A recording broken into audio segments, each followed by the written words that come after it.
Ei, hola, com va? Espero que tot us estagi anant bé. Jo per aquí, com vaig dir la setmana passada, he estat practicant una dels fonaments més importants a l'hora del dibuix, una de les coses més importants per poder representar bé escenaris, que és la perspectiva, la tan estimada perspectiva, i una de les coses que s'han de treballar més, perquè és bastant complex i ens queda un vídeo una mica llarg. I per què és important saber dibuixar perspectiva, Calzina? Què és el que fa tan necessari haver de fer això? Doncs mira, el principal motiu per saber fer servir perspectiva és perquè és en la forma en la que els nostres ulls hi veuen. És la forma que tenim nosaltres de plasmar allò que veiem sobre un paper i que no se senti artificial, que se senti real.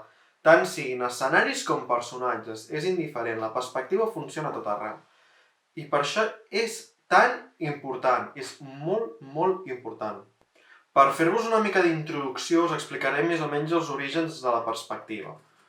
La perspectiva va començar a aparèixer, la van començar a fer servir al Renaixement, vora el 1570 aproximadament. I va ser perquè va tornar a sorgir tot aquell coneixement que tenien els antics grecs i romans sobre el món que l'Església havia tingut amagada. I un dels quadres més importants és l'Escola d'Atenes, que estareu veient ara mateix, que és de Rafael, un dels artistes més importants de l'època. En aquest fresc s'està representant, com diu el propi nom, l'Escola d'Atenes. Però per què és important per la perspectiva aquesta obra? Doncs bàsicament perquè fa servir que anomenem perspectiva d'un punt de fuga.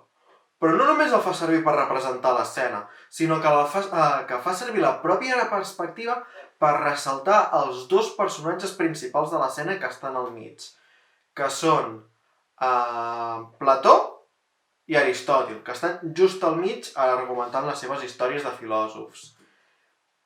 I és important perquè just a l'estar al mig, just a l'estar en el punt de fuga i a tindre totes les línies convergents en aquest punt, fa que aquests dos personatges ressaltin i agafin protagonisme envers els altres filòsofs o aprenents de Plató o el que sigui. Per això és important aquest fresc, perquè fa servir la perspectiva d'una forma molt intel·ligent per ressaltar allò que li interessa a l'autor. I ara estareu, vale, però com faig jo? Per què em serveix a mi saber això? Doncs per això que estareu veient en pantalla.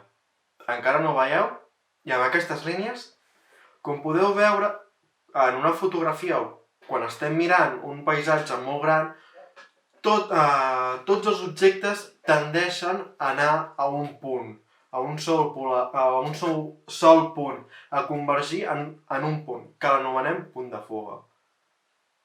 I aquesta és la clau per saber fer servir la perspectiva correctament. Doncs després d'aquesta introducció començaré a parlar de com crear una malla d'una perspectiva. De la perspectiva d'un punt de fuga, que serà la primera de dos vídeos de perspectiva. Faré aquest que serà d'un punt i el següent que serà de dos. N'hi ha de 3, 4, etc. I hi ha tants punts de fuga com línies hi pugui haver en una fotografia. O sigui, és increïble. Però realment els que es fan servir més són 1, 2 i 3. L'únic que la 3 és un pèl més complicada i costa una miqueta. Jo encara no la domino, potser sí que faig vídeo, no sé, ja veuré. Llavors, per un sol punt de fuga. Primer de tot dibuixarem un rectangle. Sigui en paper, sigui en digital, aquí és indiferent. L'únic que sí, ha de fer proporcionalment, ha de ser 16 per 9, és igual si és de llarg o si és d'amplada, però ha de fer 16 per 9 de proporció, perquè és la forma en la que veiem, o sigui, ara mateix aquesta càmera està gravant 16 per 9. Aquest mòbil i la seva pantalla té una resolució de 16 per 9, igual que la d'un ordinador. I per què és així? Doncs perquè és la forma en la que veiem, és en la que estem acostumats a veure, per això són les coses així. Un cop tinguem aquest quadre, haurem de marcar el punt de fuga, que podrà estar més alt, indiferentment. On nosaltres vulguem, on ens interessi pel dibuix, per l'escena, perquè veiem que l'escena, la foto que hem fet o des d'on estem dibuixant, el punt de fuga està més alt o està més baix. Decidim on està i ja està. I a partir d'aquí el que hem de fer és agafar el quadrat i dividir-lo en parts. Si és la part més llarga, en 16. Si és la part més curta, en 9, si estem dibuixant en paper. Si estem dibuixant en digital, haureu de fer el que estareu veient ara en pantalla, o no sé si hauré... Perquè la pantalla no ho sé, això ja quan estigui editant. Un cop tinguem dividit, haurem de traçar línies paral·leles al quadrat. I les que estiguin més properes al quadrat han d'estar més juntes, perquè representa que allò que està més lluny de tu tendeix a agrupar-se, o veiem que s'agrupa, perquè està més lluny. Per tant, les distàncies com que s'acurten entre cometes. I així tindríem la malla. És evident que l'espai que hi ha darrere el quadrat també compta, però a partir d'allà les coses representa que es comencen a difuminar en principi. Llavors, després també en els cantons, com estareu veient, també són espai, que depenent de què, jo que sé, si estem dibuixant un bosc és espai que serveix, però si estem dibuixant una ciutat, doncs seran simplement murs. Depèn de l'escena, depèn del que estiguem fent. I llavors, quan tinguem això aquí, podem començar a dibuixar coses. Podem començar a dibuixar quadrats, cercles, triangles, etc. Ho estareu veient. I fins aquí seria com fer una malla. A partir d'aquí es pot fer de tot, de tot, de tot! Tot el que vulguis ho pots plasmar aquí. És veritat que és certament complex, però a partir d'aquí es pot fer tot. Llavors, jo per practicar he agafat una imatge del pont gòtic, o més aviat neogòtic, de Barcelona, allà a la Generalitat, que realment no és gòtic del tot perquè es va començar a fer el 1911 i es va acabar el 1929, o sigui, realment molt gòtic no és. Però bueno. I bàsicament l'he estat dibuixant.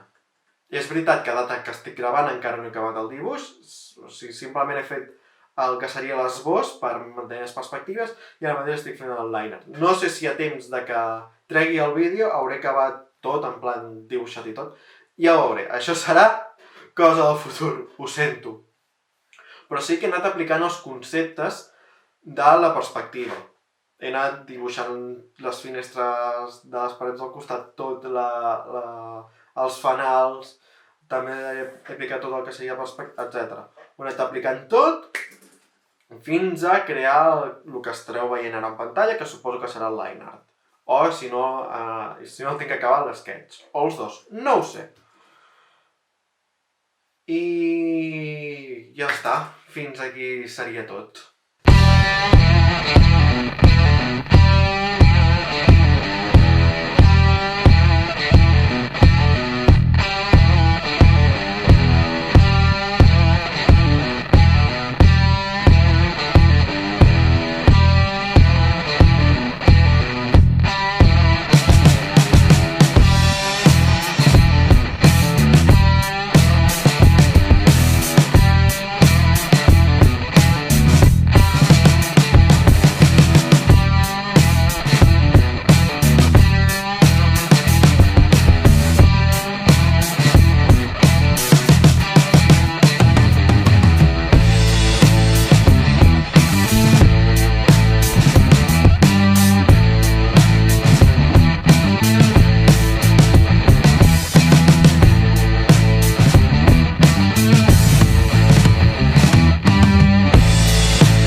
I fins aquí el vídeo d'aquesta setmana.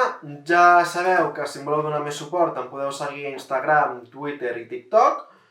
I si us ha agradat el vídeo, podeu donar like, comenteu, compartiu i sobretot subscriviu-vos.